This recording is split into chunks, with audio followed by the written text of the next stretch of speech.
Friends, welcome to my channel. আমি রমা। আশা করি আপনারা সবাই সুস্থ আছেন, ভালো আছেন। আবার হাজির হয়েছে একটা নতুন রেসিপি নিয়ে। সেটা হলো বাসি ভাত দিয়ে সীতাভোগ বানানো। এই যে বাড়িতে বেঁচে যাওয়া ভাত থেকে, অবশিষ্ট ভাত থেকে যে এত সুন্দর একটা রেসিপি হয়, না খেলে না বানালে বুঝতে পারবেন না। এই সুন্দর সুন্দর সলা সলা দেখছেন, এখন ঠান্ডা, ফ্রিজ থেকে বার করে অনেকক্ষণ রেখে দিয়েছি। তো এইটা দিয়েও এত সুন্দর সীতাভোগ বানানো যায়, না বানালে না খেলে বুঝতে পারবেন না। তো এটা আমি 2 থেকে 3 দিন ফ্রিজের মধ্যেই ছিল, তারপরে আজকে বের করেছি আমি। লাগে শুধু ভাত আর চিনি। এই যতটা পরিমাণ এখানে চিনি দিয়েছি, ঠিক এরকমই 1 বাটি জল দেব। ওই 1 বাটি পরিমাণই এখানে জল দিয়ে দেব, দিয়ে চিনির শিরাটাকে হতে দেবো। এটা টকবক করে ফুটবে, তারপরে বাকি কাজটা, পরের কাজটা করব।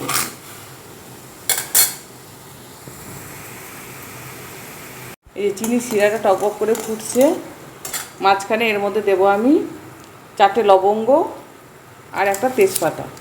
এটা দিয়েও কিছুক্ষণ ফুটবে, মানে মিনিট 5 মতো ফোটাবো, তারপরে বাকি কাজটা করবো পরে। এদিকে চিনির শিরাটা হয়ে গেছে, এর মধ্যে আমি ভাতটা দিয়ে দেবো।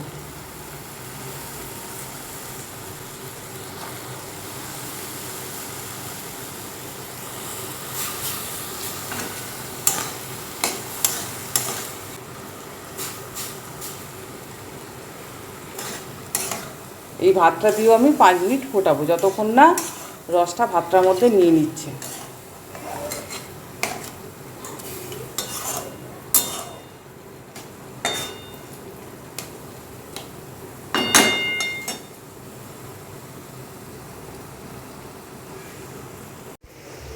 এই যে রসটা পুরো টেনে নিয়েছে এর মধ্যে।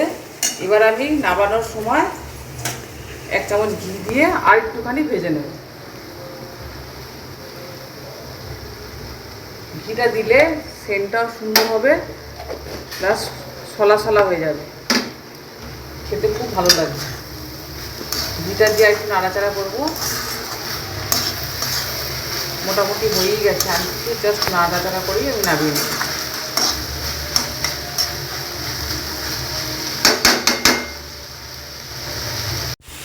এই যে হয়ে গেছে, পুরো রসটা টেনে নিয়েছে।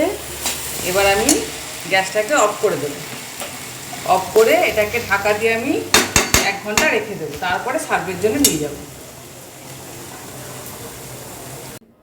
এই যে দেখতে পাচ্ছেন চালের যে সীতাভোগটা হয়েছে, পুরো পারফেক্ট সীতাভোগ। এটা খেতে খুবই সুন্দর। এটা যেহেতু 2-3 দিন ফ্রিজে রাখতে হয়, অর্থাৎ ভাতের মধ্যে যে ভাত যে নরম নরম ব্যাপারটা সেটা চলে যায়। এটা চাল চাল তখন হয়ে যাবে যখন ফ্রিজ থেকে বার করবেন।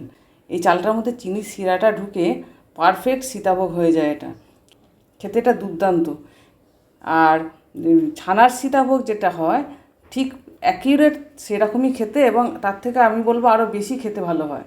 অর্থাৎ একটা বেঁচে যাওয়া অবশিষ্ট অংশ দিয়ে এরকম যে একটা সুন্দর মিষ্টি হয়ে যায়, আপনারা সেটা না বানালে, আপনারা সেটা না খেলে বুঝতে পারবেন না এত সুন্দর জিনিসটা হয়। চটপট বাড়িতে বানিয়ে ফেলুন।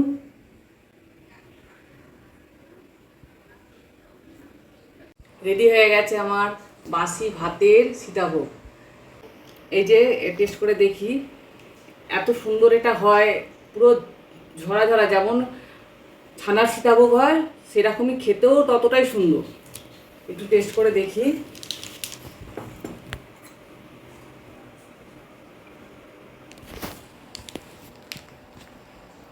এটা বানিয়ে রেখে দিতে পারেন, ফ্রিজে রাখলে অনেকদিন খাওয়া যায়।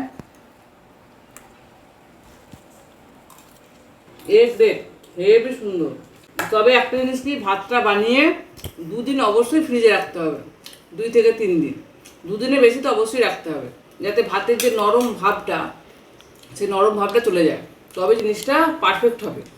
আর খেতে অনবদ্য, মানে ছানার যে সীতাভোগ, সেই ছানার সীতাভোগ খেতে বেশি সুন্দর এটা। হ্যাঁ খাই, বাইরে সব সার্ভ করে দিই। আর তাহলে আসি, টাটা।